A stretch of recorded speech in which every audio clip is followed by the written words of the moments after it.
ça va. Tu n'as rien gardé de quand tu étais jeune, de cette époque? Quelques-uns, mais tu sais, avec tous les voyages, on jetait tout. Oui. Les parents jetaient tout.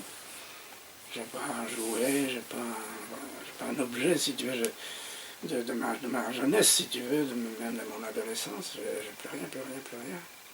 En partie, pas exagéré, mais... Le problème, c'est que quand tu voyageais, tu partais d'un pays à l'autre, mes parents, eux, emportaient tous leurs meubles, c'est-à-dire que les salons et salles à manger étaient meublés avec les meubles de mes parents, qu'ils avaient reçus, de mon père surtout, et même de ma mère. Ce qui fait qu'on avait des salles de réception splendides, évidemment. Que ce soit Madrid, Lisbonne, Maroc, tout ça, c'était splendide. Et puis ils sont revenus ici, puis ils ont vécu un peu au-dessus de leurs moyens, ce qui fait qu'ils devaient vendre. Et ton premier souvenir de tout jeune, c'était dans quel pays? C'était l'Angleterre. L'Angleterre. Je suis né là-bas. Tu es né en Angleterre? Ben oui, pendant la guerre, mon père était attaché à l'ambassade, si tu veux. Nous, on ne vivait pas à Londres, on vivait... Si, il faisait des allers-retours. Hein. On vivait en dehors de Londres, parce que Londres était bombardée tout le temps. Donc, quand je suis arrivé à Royaumont, à l'âge de 4 ans, je ne parlais qu'anglais. Ah, oui. Mes cousines, je me souviens, mes cousines qui étaient plus âgées que moi, enfin qui sont plus âgées que moi, nous ont reçus comme ça. Et là j'ai le souvenir de Royaumont, il y a des grilles, une grille magnifique. Ça, c'est un des premiers souvenirs que j'ai du continent. D'accord. Et tu as quel âge? Maintenant, j'ai quand même... Non, à cette époque-là. J'avais 4 ans quand je suis arrivé à Paris, Oui. au Royaumont.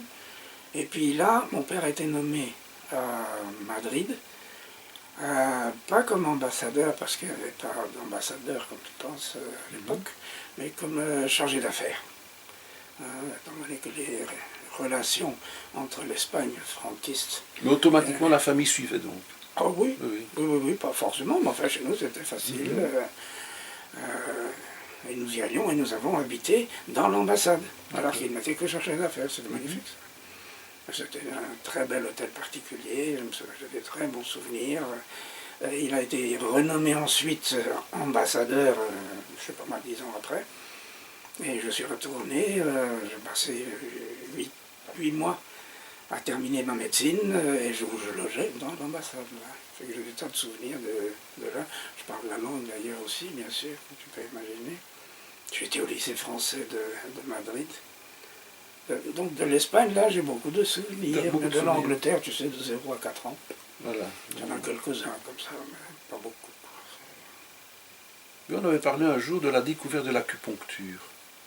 Cette dame qui a environ 14 ans, et dans une soirée mondaine ou dans une rencontre, dans une réunion mondaine, il y a une dame qui te fait découvrir l'acupuncture. Mais elle racontait très bien, elle parlait très bien. Elle a écrit d'ailleurs plusieurs petits livres. Et elle m'a parlé de ce monsieur qui avait introduit l'acupuncture en France et qui, poussé par des médecins, en général l'homéopathe, mais quelquefois simplement médecin, a écrit un premier précis, et puis il a traduit. Et c'est lui qui a été à l'origine des traductions, parce qu'il n'y en avait pas. Donc ça, c'est lui qui a commencé, parce qu'il y avait déjà des livres écrits par des jésuites, mais qui étaient très beaux, très intéressants, mais qui ne servaient à rien dans la pratique. Donc pour la pratique, il y avait ça. Et elle l'avait rencontré, et elle avait été fascinée. Elle avait eu ce petit livret qui s'appelle, je ne sais plus comment, petit précis de la vraie acupuncture chinoise, je crois, ou chose comme ça. Et là, elle m'a tellement bien parlé de l'acupuncture que j'ai dit, moi je vais faire de l'acupuncture. J'avais déjà un certain intérêt pour la médecine. Tu sais, à 14 ans, on n'est pas sûr, mais enfin, ça m'intéressait, quoi. Enfin, qu'est-ce que c'était la médecine à 14 ans?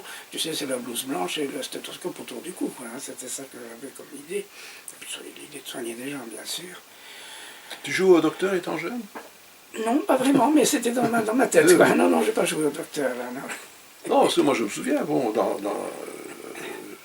y avait ma gamine qui, elle avait tous les petits instruments, elle avait ses petits pansements, elle avait son petit oui. tablier d'infirmière, le petit calot, c'était un jeu d'enfant, quoi. Oui, non, c'est ça, j'ai pas eu l'occasion de faire ça. Mais je ne sais plus d'où c'est venu d'ailleurs. Hein, mais l'acupuncture, c'est venu comme ça d'un seul coup. Et je l'ai dit à ma famille, je l'ai dit à mes amis, je l'ai dit à mes collègues, et personne n'a jamais dit, tu ne devrais pas faire ça. Bon, il faut dire que je savais déjà ce que je voulais faire, j'étais déjà un garçon un peu à part. Je n'ai pas été un bon collégien, je n'ai pas été un bon écolier, je n'ai pas été un bon universitaire, mais j'avais mon étiquette, si tu veux, et ils m'ont toujours foutu la paix. Toujours, Et à part, c'est pourquoi? À part plonger dans les bouquins, ou bien partir en promenade, ou un solitaire? Qu'est-ce que tu entends par à part? Parce que, bon, je viens de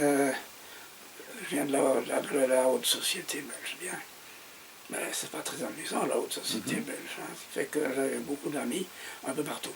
Je m'en fichais, ça m'est égal. Hein, je pouvais terminer dans un caberdouche à discuter de la fin du monde jusqu'à 3 heures du matin avec n'importe qui, je m'en fichais. Parce que les dîners ce qu'on appelait le high life, où il y a un sigle, c'est ANRB, l'Association de la noblesse du royaume de Belgique. Alors il y avait une dame là qui donnait des cours de danse, Madame Martens, c'était très gentil. Et il y avait des jeunes filles de la société qui n'avaient aucune culture, rien du tout. Ça savaient coudre, ça savaient un peu cuisiner, etc. Et alors, il y avait quelques jolies filles, mais c'était la bagarre pour pouvoir danser avec elles. Quoi. Alors, 3 années de suite, j'ai essayé, et puis j'ai abandonné après quelques séances. C'est pour ça que je dis, j'avais une vie à part, j'avais des amis dans la haute société, j'avais des amis un peu partout, parmi les intellectuels, parmi des communistes même, un peu de tout. J'avais pas de... tant qu'ils étaient intéressants, tant qu'ils étaient sympathiques, tant qu'ils n'étaient pas agressifs, parce que ça c'est pas amusant, eh bien, moi j'aimais bien cela. Hein, j'ai eu la chance aussi, mes parents avaient une grosse bibliothèque, d'un millier de livres environ, ben, à 16 ans j'avais tout lu, quoi. Hein, ça fait...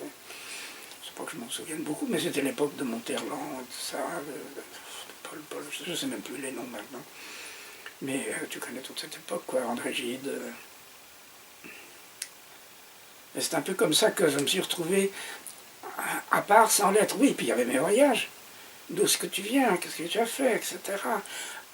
À Noël, ils partaient au sport d'hiver. Moi, j'allais chez mes parents, à Madrid, à Lisbonne.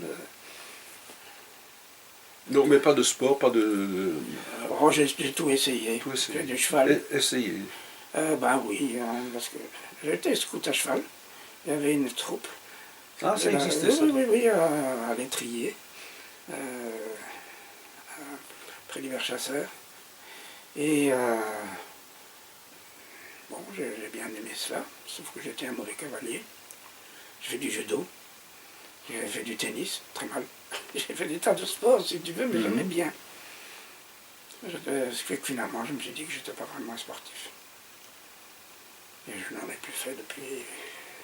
J'ai essayé le golf, mais au fond, je préférais faire du golf avec un copain pour bien rigoler ensemble, mais jouer à 4 avec des gens qui ne pensent qu'à une chose, c'est à essayer de mettre leur balle dans le trou. Bon, j'essayais aussi, hein, mais ça, ce côté-là m'ennuyait.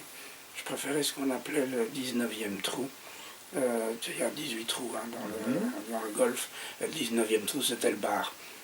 C'était bien plus agréable. Et alors, je voyais dans ce 19e trou, les gens parlaient et racontaient, quelquefois racontaient à peu près tous les trous qu'ils avaient faits.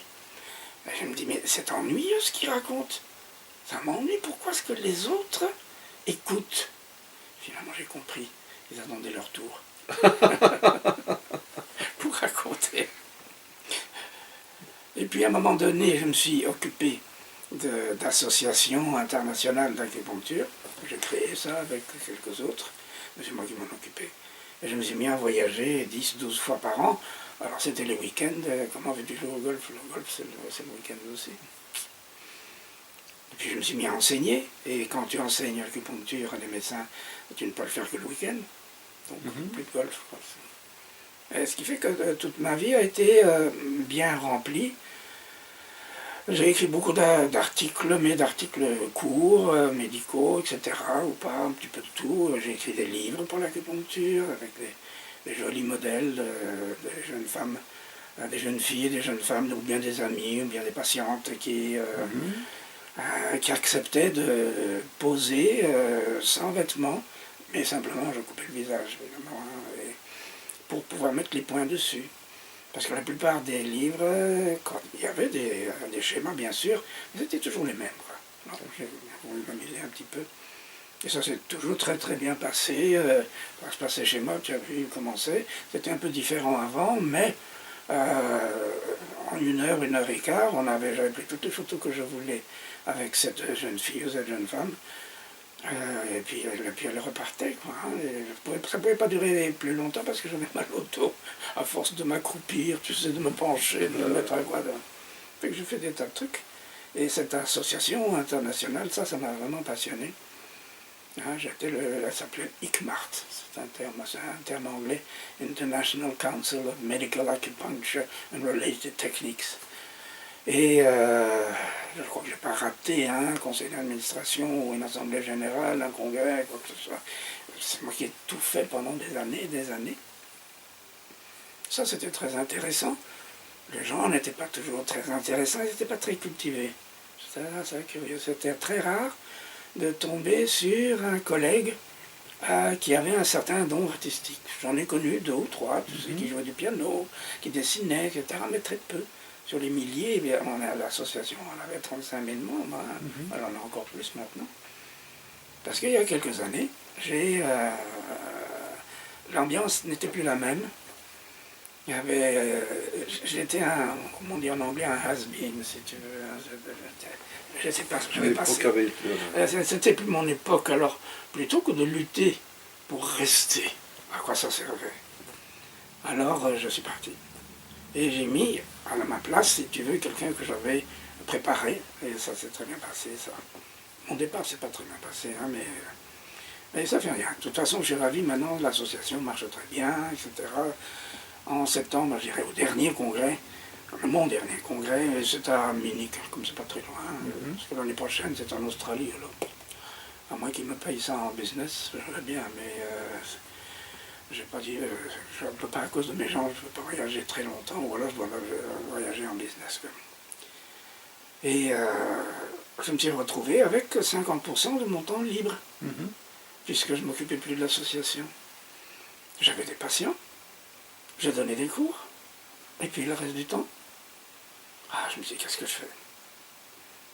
Eh bien, je me suis mis à écrire. Donc là, tous les souvenirs ont ressurgi Pas forcément, non, ce n'est pas les souvenirs. Donc les souvenirs ont toujours été utiles, oui. Hein, pour mettre ici à droite et à gauche. Hein, mais j'ai commencé, tiens-toi bien, bon, tant pis, c'était l'année où Régine Desforges est décédée. Tu vois qui c'est, je suppose. En même temps, c'était l'année où apparut les 50 nuances de gris. En plus de ça, je ne sais plus quelle autre raison il y avait.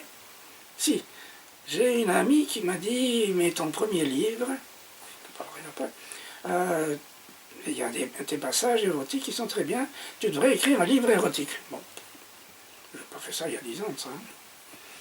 Et puis je me suis dit, mais tout ça ensemble, c'est le signe. Et j'ai écrit cette nouvelle érotique. Personne ne l'a jamais prise, bien sûr. J'en étais à mes débuts d'écriture, et c'était assez maladroit. Mais ça m'a donné le goût d'écrire. Et puis je suis allé il y a 40 ans, avec mon ex, nous avions été visiter, revoir la Chine, 6 semaines, un peu partout si tu veux, et surtout cette ville de Suzhou, où il y a des jardins extraordinaires. Mais vraiment très spéciaux, ce sont des univers miniatures. Et je me souviens que j'avais été vexé parce que j'ai dû courir pour voir 2 ou 3. Et j'ai pris, il y a 4 ans, j'ai pris 10 jours pour les voir tous, tranquillement. Et puis je suis revenu avec tout cet acquis, cette beauté intérieure, si tu veux, de ces jardins, de toutes ces photos, parce que c'est très beau, tu peux pas rater des photos dans des endroits comme ça. Et je me dis, qu'est-ce que je fais de tout ça? Je dis, je vais écrire un livre, parce que j'ai toujours mes 50% de temps. Et j'ai commencé à écrire un livre sur les jardins, où je rencontrais évidemment une jeune femme chinoise. Et ça n'a pas marché non plus, sauf justement chez Françoise Salmon, mais qui m'a dit les descriptions sont trop longues. J'étais trop... je voulais dire trop sur ces jardins, sur la façon dont ils ont été créés, montés, à quoi ils servaient, tout cela, ça faisait la moitié du livre, alors c'était un peu lourd. J'ai dit, bon d'accord, j'ai compris, j'ai nettoyé, et pendant que je nettoyais, mais surtout pendant que j'avais envoyé mes livres un peu partout, je sais qu'il faut 6 mois avant qu'ils répondent, à peu près, enfin, maintenant plus vite maintenant, plus vite. Peut-être parce qu'ils me connaissent, alors ils répondent non tout de suite. Et j'ai écrit le deuxième, sur les théières. Et c'est Françoise qui m'a poussé à continuer à écrire. Elle a dit, son petit groupe a refusé, mais continuez à écrire. C'est bien écrit, et continuez à écrire. Et c'est grâce à elle, au fond, que j'ai terminé les théières, j'allais dire les cafetières, les théières, et qu'elle a dit, soudain, elle m'a dit, on prend les deux. Voilà, d'abord un, et puis les deux. De dire que tu as donc déjà cet ouvrage, un premier ouvrage, un deuxième qui est là, et que tu as cité Françoise Salmon. Comment as-tu découvert cette personne? Finalement, c'est elle qui m'a découvert. Comme c'est une éditrice depuis pas tellement longtemps, 7-8 ans, je crois. Elle est une avocate, en fait. Et c'est elle qui m'a dit, elle a fait l'effort de m'envoyer un email personnel en disant, mon groupe de lecteurs a refusé, mais continue à écrire. Alors j'ai continué à écrire, c'est un petit peu comme ça, voilà, que ça s'est fait. Et puis un jour où j'avais été la voir à Liège, elle m'a dit, je prends vos théières. Moi je dis pas le premier. Non, elle me dit, alors j'ai dit, écoutez, je vais retravailler le premier d'une certaine façon que vous l'acceptiez. Et c'est ce qui s'est passé, sauf qu'elle les a mis les deux ensemble. Voilà, donc la première partie était surtout donc des souvenirs de voyage, des souvenirs de jeunesse, des souvenirs de rencontres, les rencontres d'une vie. Non, la première partie, ça commence tout de suite à mon voyage. Oui. Où j'ai envie de revoir des jardins et de prendre mon temps. Et de photographier, bien sûr. Pas de lire trop, parce que ça c'est fatigant. C'est un voyage qui va se situer dans le temps, à quelle époque? Le livre, c'est il y a quelques années. Il n'y a pas une époque précise. Moi, c'était il y a 4 ans, mais ça aurait pu se passer il y a quelques années auparavant. La Chine n'a pas tellement changé à ce moment-là. Et ce voyage, cette façon de voyager dans les jardins m'a donné un tel plaisir. Je veux dire, j'en tremblais quelquefois de contentement, d'étonnement, de curiosité, d'avoir envie de voir, parce que ces jardins sont des univers miniatures. C'est-à-dire que tu as des collines qui représentent des montagnes, tu as des petites flaques d'eau qui représentent l'océan, tu as des petits pavillons qui représentent des maisons, et en plus de cela, tu as des galeries, évidemment, où tu peux te promener, tu as un peu de tout, tu as des bambous, tu as des arbres, tu as surtout des pierres et des rochers. Les Chinois adorent ça. Et ces rochers, ils vont les chercher, ils ont été les chercher dans un lac voisin qui s'appelle le lac Tai. Et ce sont quelquefois des gros machins qui sont grands comme, presque grands comme ta pièce là, ici. Et certains sont assez beaux, mais au point que à un moment donné, dans le livre, j'ai dit à Fleur de Lotus, à ma compagne, que j'ai rencontrée évidemment au début du livre, parce qu'il fallait quand même que j'ai quelqu'un avec moi. Je lui dis, je voudrais revoir celui j'ai envie de parler à ce rocher. Et nous sommes allés là. Et je me suis retrouvé dans cette élégance. C'est un rocher qui est très élancé, assez fin. Et il a un très joli nom, je crois, le pic au-dessus des nuages, ou quelque chose comme ça. Et j'ai parlé à ce rocher pendant 3 pages, vraiment pendant 3 pages. Et c'est venu très naturellement. Hein. Et j'aurais pu le faire avec d'autres, mais c'est celui-ci qui m'avait frappé. C'était aussi un des plus connus. Alors il y a des passages comme cela qui sont assez particuliers. Il y en a d'autres dans cette première partie qui font partie de la culture chinoise classique.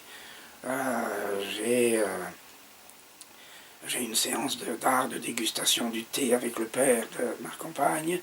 J'ai une séance de calligraphie, et dans la calligraphie, il y a un moment extraordinaire.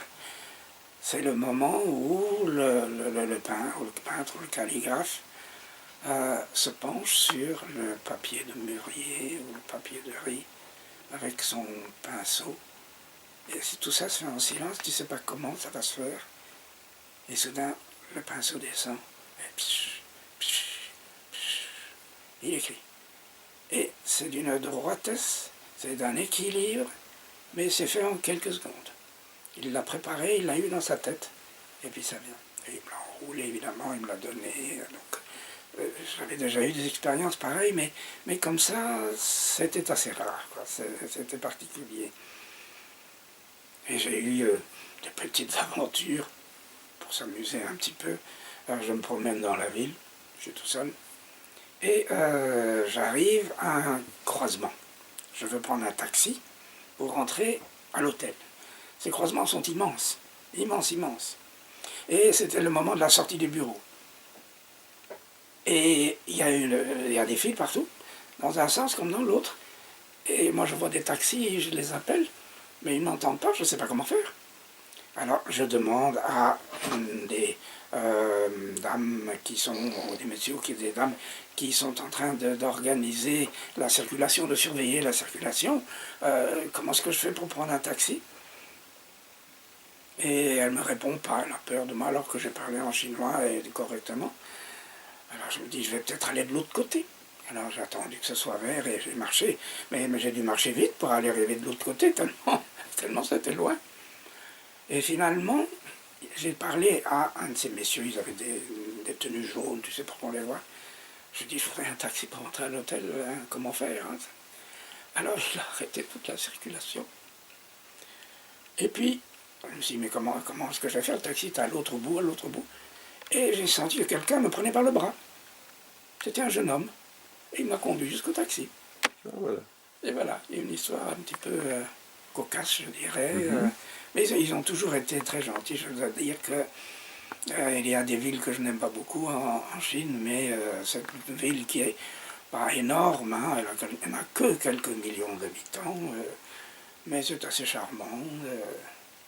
Je dois dire que si je devais finir en Chine, c'est peut-être là que j'irais, ne serait-ce qu'à cause des jardins. En plus, on y mange bien. Tout le sud de la Chine, on mange merveilleusement bien. Donc, c'est un petit peu comme cela que ça s'est fait. Il y a aussi un autre passage où j'ai demandé à ma compagne de servir de modèle, justement, pour mes livres. Elle m'a dit, t'occupe pas, je vais faire ça. Et elle est arrivée, on a fait ça dans la salle où il y a eu l'art de dégustation du thé. Et elle m'a fait un numéro de danse extraordinaire, tu sais, un peu à la Mata Hari, là, comme ça, là, et magnifique. Et moi, je prenais des photos, je filmais, etc. Ça durait aussi à peu près 1 heure, 1 heure et quart. Et elle avait une élégance, une souplesse, c'était une jolie femme, elle était bien faite, elle savait ce qu'il fallait faire. Et elle savait poser, quand je lui disais, voilà, fais comme ceci, elle savait comment le faire. C'était magnifique. Si ça avait été vrai, j'aurais gardé ces photos pour justement les mettre dans un livre, livre suivant. J'ai eu aussi, il y a eu dans cette première partie, il y a eu des moments un petit peu plus difficiles. Je me suis retrouvé au commissariat avec une dénonciation. Parce que j'étais un activiste contre l'État. Et finalement, c'était une dénonciation fausse d'un ex de ma compagne. Mais j'ai passé toute une journée là à être interrogé. Et bon, finalement, ça s'est bien terminé, mais c'était pas très agréable. Ça... Une autre fois, ma compagne a disparu pendant 3 jours. C'est au début. Je ne savais pas où elle était. Je ne savais pas où l'atteindre. Ah, je me suis dit, ben voilà, je l'ai perdue. Et puis, elle est revenue après 3 jours. Avec quelques petits détails entre-temps. J'ai été voir un jardin qui s'appelle le Hipou, comment ça s'appelait ça, le plaisir de l'art, on va dire. Ça n'est plus... Et pour y arriver, il faut prendre des petites rues. Donc les touristes ne connaissent pas, parce qu'on ne peut pas y arriver en voiture. Et il était charmant, je dois dire. Et j'ai donc été là, noyer mon chagrin et essayer de résister. Parce que je me disais, c'est pas possible, c'est stupide à mon âge, enfin, de me sentir aussi malheureux et aussi d'avoir ce nœud dans l'estomac qui était pénible à supporter. Et je me dis, je vais essayer de me faire une paix interne et je vais aller dans ce jardin.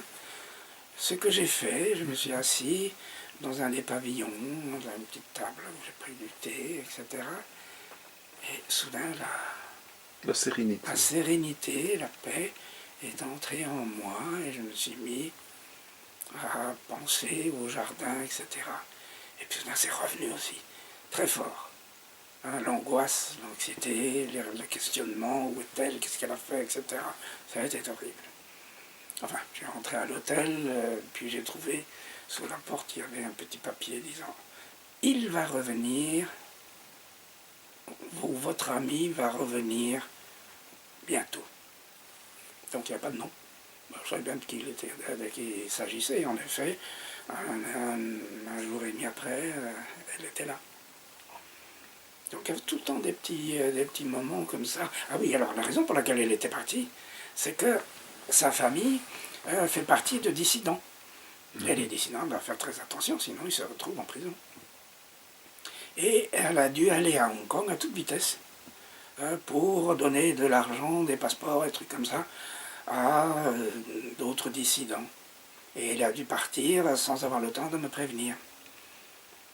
Alors elle faisait ça en train, dans des vieux trains dégueulasses qui étaient des trains lents, si vous voulez.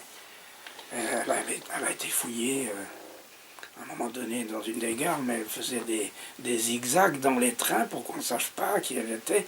Elle avait un vieux sac, elle ne se lavait pas, etc., pour dégoûter les gens. Et elle a fait ça et à l'aller à Hong Kong et pour le retour. Ça lui a pris l'entièreté du voyage lui a pris 3 jours pour rester une demi-heure à Hong Kong. Hein, parce qu'elle est arrivée, elle a été dans un de ces énormes buildings, immeubles qu'il y avait là. Elle a donné tous les papiers qu'il fallait, puis elle est repartie. 3 jours entiers dans des trains qui sont mal suspendus, qui sont mal nettoyés, etc. Mais bon, elle ne parlait pas, elle faisait semblant d'être tout à fait idiote, mais elle a été repérée. Enfin, ça s'est bien passé quand même. Il y a vraiment matière à un roman. Hein. Mais oui, et j'oublie probablement des choses. Tu sais, vers la fin, oui, je me posais des questions sur moi-même et sur ce que je faisais là. Parce que je me disais, mais au fond, j'aime bien la Chine, plus même, j'aime beaucoup certains aspects de la Chine. Il y a l'art chinois, tout ce que ça représente, son histoire. Il y a ma compagne. À l'ensemble, ça faisait une espèce de trilogie. Et on retrouve, en leitmotiv, on retrouve ce terme de trilogie un peu partout. Parce que non seulement j'aimais cette Chine, mais je devenais cette Chine. Et je me disais, mais enfin, qu'est-ce qui m'arrive? Ah, je suis en train de penser comme un Chinois. Je suis en train de raisonner comme un Chinois. Je suis en train de penser les légendes anciennes comme un Chinois. Et je réalisais que ma compagne, ben, c'était une renarde. C'est un des contes très connus en Chine. Je me posais la question, est-ce que ma compagne n'est pas une renarde qui s'est transformée en jolie femme pour je ne sais pas quoi d'ailleurs, hein. Et donc cette trilogie m'a accompagné et tout ce que j'ai vécu pendant cette période-là s'installait petit à petit dans cette trilogie. Mais pour cela, je devais, de temps en temps, dans l'hôtel où j'étais, où il y avait un jardin qui ressemblait au grand jardin, avec des rochers et tout cela. Il y avait un petit pavillon et un banc. C'est devenu mon banc. C'est le banc où j'allais m'asseoir pour réfléchir, pour poser des questions, pour me dire qu'est-ce que je fais ici, qu'est-ce que représente ma compagne, qu'est-ce que j'aime dans la Chine, est-ce que je suis en train d'être transformé. En fait, c'est vrai, je me transformais petit à petit en un personnage, en un être qui était fait de 3 parties. Et je choisissais exprès, évidemment, les parties qui me plaisaient plus. Hein, parce que dans l'histoire de la Chine, il y a eu de très beaux moments, mais il y a eu des moments assez sauvages aussi, hein, ce qui est un peu normal, mais même il y a un peu plus de 100 ans ou de 120 ans. Mais je voulais garder les beaux côtés. Je voulais garder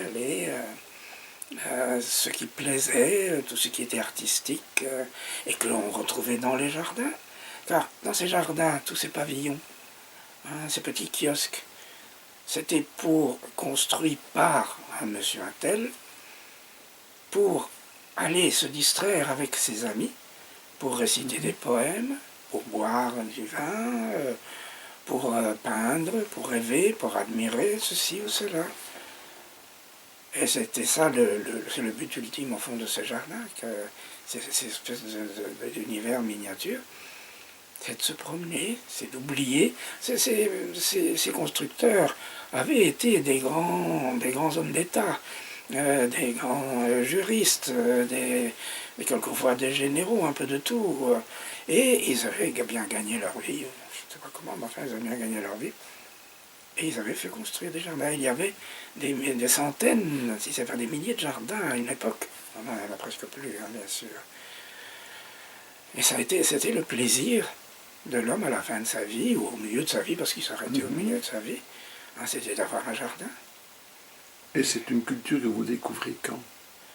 Je l'ai découverte petit à petit, après mon arrivée à Hong Kong.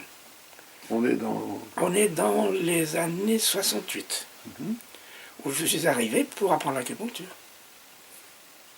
Et puis petit à petit, je me suis intéressé un peu à la Chine. J'avais un colocataire qui avait fait des études au Collège de France. Je ne sais plus comment s'appelait l'institut où on apprenait le chinois.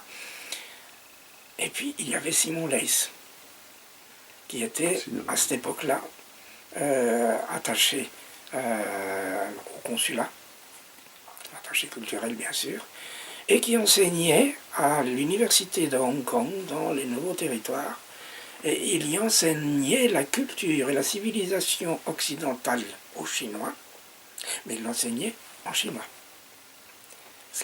Alors j'ai été le voir, et je lui ai demandé des renseignements, qu'est-ce que je dois faire. J'arrive ici pour apprendre l'acupuncture, et je suis fasciné par la Chine. Alors il m'a donné des noms et des noms et des noms, croyant que le peu de chinois que je connaissais pouvait enregistrer tout ce qu'il racontait. C'était un peu difficile. Mais il m'a donné 2 ou 3 tuyaux dont je me suis souvenu. Et alors, petit à petit, j'ai lu des livres sur la Chine. Je me suis intéressé à cela. Et puis il y avait l'acupuncture. L'acupuncture tourne autour de la Chine. Hein. Tout ça est écrit en chinois. Donc un mot on appelle un autre. Le regarde dans le dictionnaire. J'ai acheté quelques livres d'art. J'ai acheté un livre les livres de Joseph Needham. Je ne sais pas si vous connaissez. Joseph Needham était il a consacré toute sa vie à la science et à la civilisation en Chine. Et c'est ça dans une bibliothèque. Hein. Oula. Tout seul avec son épouse, et puis avec quelqu'un d'autre après, je ne sais plus. Et c'était passionnant, et surtout ce qui était passionnant, c'était l'histoire de la Chine qu'il avait écrite en 150 pages.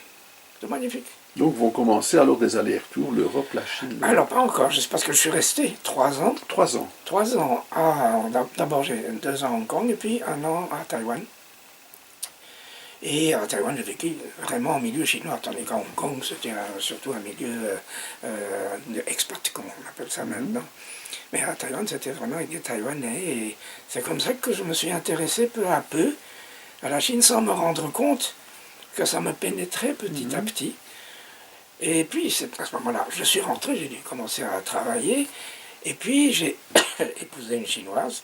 Et c'est là où nous avons commencé à faire des tas d'allers-retours à Hong Kong et à Taïwan. Et puis, en 81, ce grand voyage en Chine de 6 semaines, où j'ai visité 17 hôpitaux dans 10 provinces, parce que c'était pour ça. L'idée, c'était justement de savoir ce qu'ils faisaient en acupuncture là-bas. Et petit à petit, mon ex-aidant, car elle avait une bonne culture, tout cela m'a intéressé, m'a ouvert l'esprit et a titillé ma curiosité vers la Chine, mais pas en tant que sinologue. J'étais, ce que je me dis toujours, je suis un sinophile. Et j'ai continué à voyager là, et puis je me suis mis à m'habiller comme un Chinois. Ah oui, justement. Oui. Merci, c'est pas une mauvaise idée.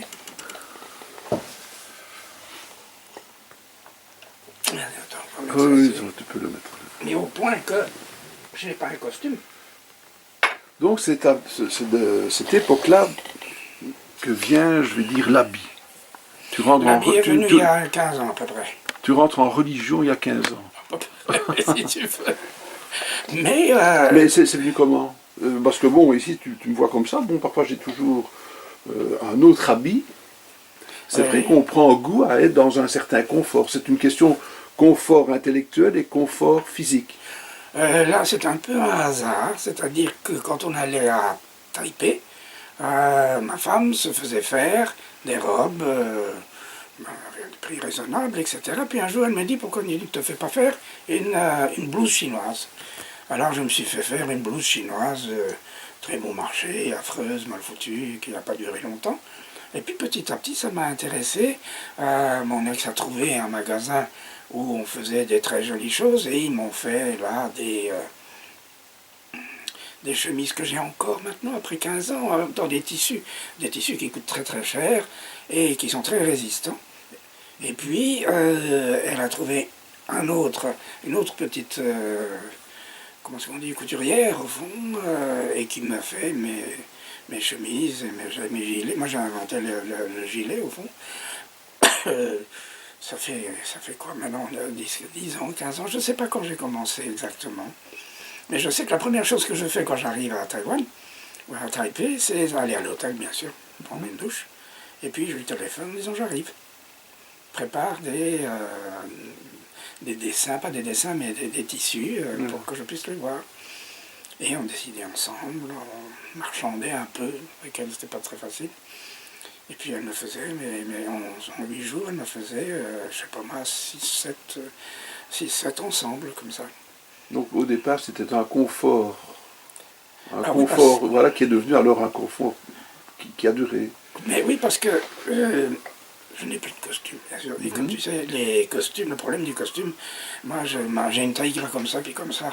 Ce qui fait que c'était toujours très ennuyeux, j'étais serré dans mon pantalon, j'arrivais plus à fermer ma chemise, etc. Et maintenant j'ai plus ça, j'ai plus un costume. Tandis que ceci, l'avantage, voilà, c'est ceci. Voilà. C'est que je sois gros ou plus mince, eh bien, on ne s'en rend pas compte. Voilà. Et moi, je suis à l'aise dedans. J'avais un ami missionnaire quand j'étais jeune, il était aussi à l'aise dans la soutane, quoi. Et ça lui permettait Ben oui, d'évoluer dans le régime. Exactement. Alors, tous ces souvenirs, ou toutes ces inventions, si je dois l'avouer, que j'ai mises dans la première partie du livre, que j'ai terminé, je me suis dit, qu'est-ce que je fais maintenant? J'ai 6 mois devant moi, j'avais ma collection de théières, et puis j'ai inventé la chasse aux théières. La chasse aux théières. La chasse aux théières. Le père de ma compagne avait un ami à qui il devait un service.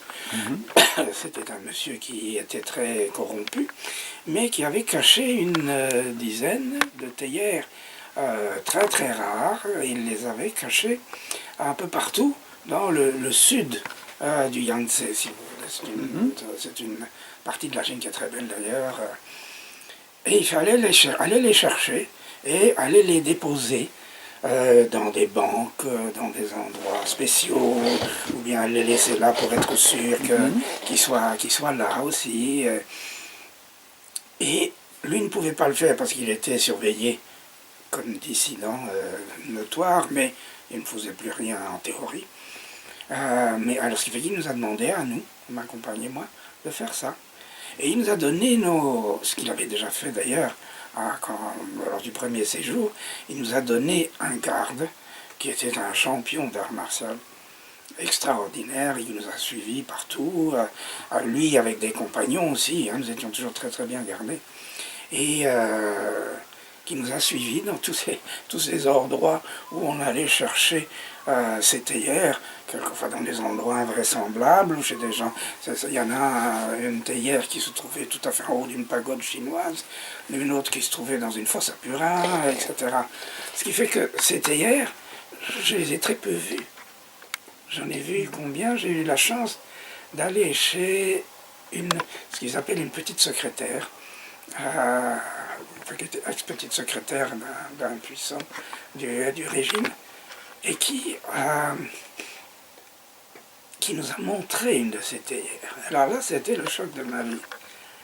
Parce que, au départ, tu regardes, ce sont des théières faites par des gens très connus, bien sûr, qui coûtent des millions en dollars ou en euros, et par des gens très connus, quelquefois anciens, quelquefois récents. Et alors, il faut regarder ces théières, et il faut non seulement les apprivoiser, mais il faut être apprivoisé par elles, et il faut les sentir vibrer. Alors, on pouvait les toucher, mais en faisant très attention. Mais ce toucher était d'un velouté, d'un satiné extraordinaire. On pouvait les prendre dans la main et les regarder, et les sentir, et regarder la forme, l'équilibre, les proportions. Et on comprenait soudain que cette théière était extraordinaire. Beaucoup de sensibilité, de volupté. C'était vraiment ahurissant. J'en ai vu, dans le livre, j'en ai vu 3. Et les 3 fois, j'ai eu le choc de ma vie, parce que tellement c'était fort, tellement la présence de cette théière me parlait à moi et à ma compagne, d'une telle façon que quand on partait de là, avec nos gardes et nos ennuis qui nous suivaient, etc., mais quand on partait de là, moi j'étais comme dans les vapes un petit peu, avec ce souvenir d'un objet extraordinaire. Je donne comme exemple d'ailleurs la salière de Benvenuto Cellini, je crois, qui se trouve au Kunsthistorische Museum à Vienne, et qui est en or, quelque chose d'extraordinaire aussi. Et les larmes de Saint-Pierre. Je ne sais pas si le Gréco a fait beaucoup de tableaux, c'est mon peintre préféré. Et il a peint tous les apôtres, dont Saint-Pierre. Et alors, il est arrivé à montrer que Saint-Pierre avait une larme ici. Et ça se voyait sur la peinture. Et ça aussi, ce sont des moments extraordinaires dans la vie dont tu te souviendras toujours. Et je me souviens, dans le livre, bien sûr, de C'était hier. Et je le revis. Et quand je le revis, j'ai une boule dans la gorge. Hein, où j'ai un nœud à l'estomac. Tellement c'était des moments très particuliers. Alors, à côté de ces moments particuliers qui justifiaient au fond toute l'histoire, hein, parce qu'il fallait, elles ont terminé d'ailleurs dans un musée, hein, un musée bien gardé. Et ben, il y avait aussi courir à droite et à gauche, fuir, se faire attaquer, il y a eu des morts, pas beaucoup, pas exagéré, mais enfin quelques-uns, des bagarres. Et alors j'ai découvert que ma compagne était aussi experte en arts martiaux. Hein, et qu'elle savait aussi se défendre avec ses pieds surtout, parce que ces petites chaussures, rien du tout, elles étaient bardées de métal tout autour et terminées en pointe. Ce qui fait que c'était redoutable. Et elle savait utiliser ses poings, ses genoux, tout ce que vous voulez, tout ce que tu veux. Et j'ai demandé